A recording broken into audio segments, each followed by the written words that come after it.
שלום, היום אנחנו נלמד ליצור לוח תרגול שיכול לשמש כלוח תרגול ללמידה אישית או למשחק כיתתי או קבוצתי באמצעות תוכנת פליפ קוויז. יש לפנינו לוח תרגול, הנושא שלו הוא חידות לשוניות. בלוח התרגול הזה 6 קטגוריות: חלופות עבריות למילים לועזיות, ניבים וביטויים בציורים, מילים הומופוניות ובאי, מילים כפולות וחידות עם בר. כאשר בעצם לכל קטגוריה יש 5 שאלות, כשהשאלות הקלות ביותר הן השאלות בנות 100 נקודות, והשאלות הקשות ביותר אלו הן השאלות בנות 500 הנקודות. אז איך בעצם אנחנו מתרגלים או משחקים? עלינו לבחור קטגוריה ומשבצת עם מספר נקודות. לדוגמה, בחרתי את קטגוריית ניבים וביטויים בציורים, משבצת 400. לחיצה על המשבצת תחשוף את השאלה. השאלה היא, מהו הניב המסתתר מאחורי הציור?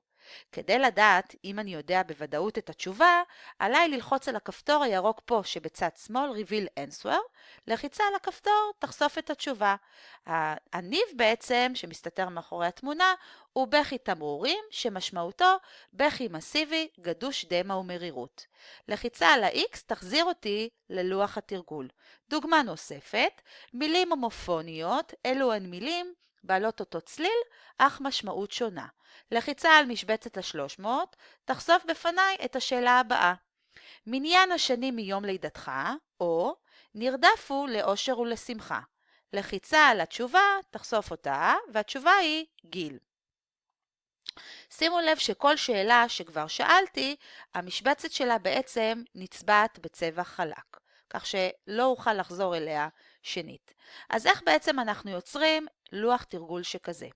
אנחנו נכנסים לפליפ קוויז, ויש באפשרותנו ליצור חשבון למשתמש חדש, וללחוץ על כפתור לוגין עבור משתמש קיים. אם אנחנו משתמשים חדשים, אנחנו יכולים להירשם דרך הפייסבוק, הגוגל או הטוויטר, או באפשרות רישום דרך סיסמה ויוזרניים. יוזרניים, כאן אנחנו רושמים את המייל שלנו, סיסמה, רושמים שם פרטי, שם משפחה, מוחקים את המלל שכאן כדי לוודא שאנחנו לא רובוטים, ולוחצים על כפתור Create New Account. משתמש קיים, לוחץ על כפתור הלוגין, רושם במקרה שלי את כתובת המייל שלי, את הסיסמה, ולוחצת על כפתור הלוגין. במסך הבא אנחנו נקבל בעצם את החשבון הפרטי והאישי שלי. אנחנו נחכה, קצת מתעכב. יפה. הגענו לחשבון שלי, ומה יש לנו בחשבון? יש לנו מספר אפשרויות, יש לנו אפשרות ליצור חשבון חדש, יש לנו אפשרות לחשוף לוחות קיימים שיצרו משתמשים אחרים, יש לנו אפשרות לצפות בפרופיל שלי ולשדרג תמורת עלות כספית, מה שאיננו מעוניינים בכך כרגע.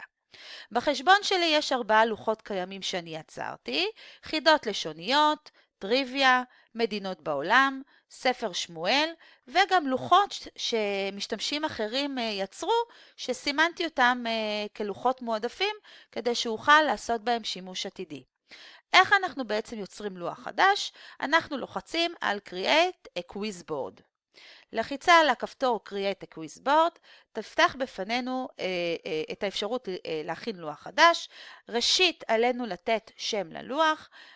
השם שלי הוא בעצם תרגול ספר שופטים.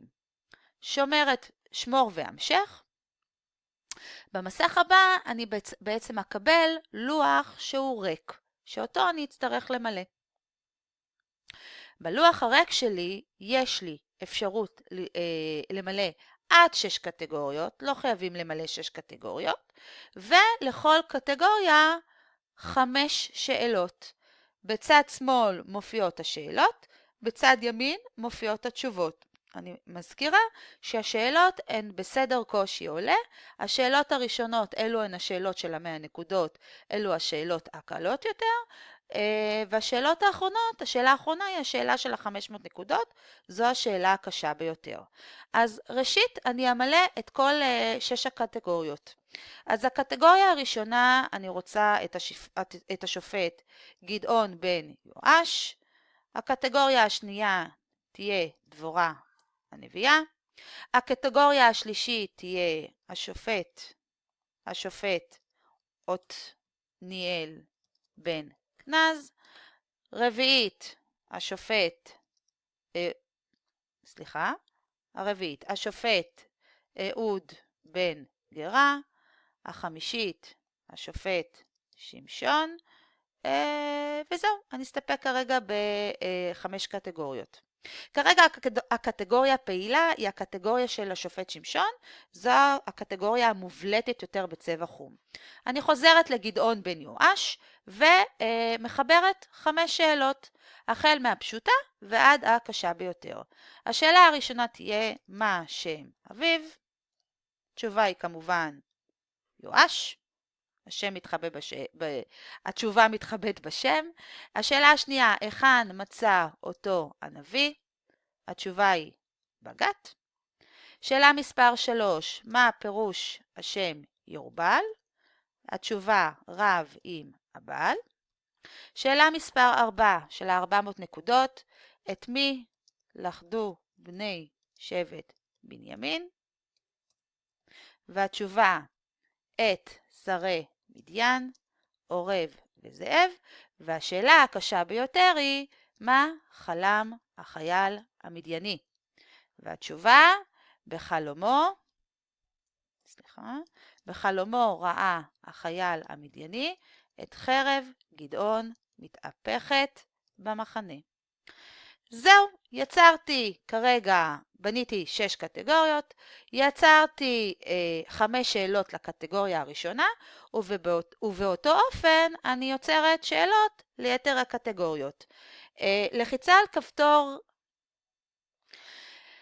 על כפתור ה-Preview Game תאפשר לכם בעצם לצפות בלוח המוכן בכל שלב של עריכת המשחק.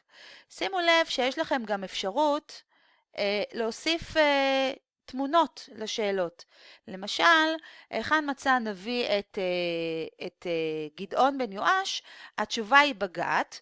אני יכולה באמצעות לחיצה על כפתור Add Image, אוקיי? להוסיף תמונה. אני מחפשת את התמונה ברשת, זו התמונה שאהבתי.